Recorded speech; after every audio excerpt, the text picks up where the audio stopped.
ইতিমধ্যে আপনারা জেনেছেন যে বিএনপির যে ৩১ দফা, তার পয়লা দফায় ছিল সংবিধান সংস্কার কমিশন। অথচ পার্লামেন্টে দাঁড়িয়ে উনি বলছেন সংবিধান সংস্কার হয় না। উনি বলেছেন কি?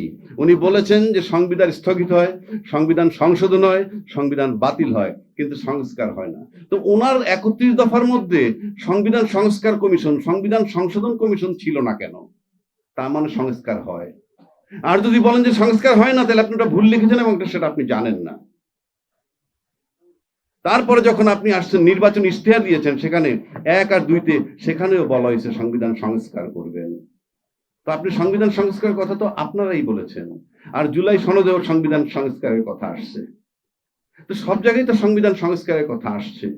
এইবার আসেন, আপনারা এটা মানছেন না। ইয়েস, আপনি না মানলে কিচ্ছু আসে যায় না। কারণ 2/3 মেজরিটি, এটাই বাংলাদেশ। আপনি একবার 2/3 মেজরিটি পাওয়ার মানে হচ্ছে আপনি সব আইনের ঊর্ধ্বে।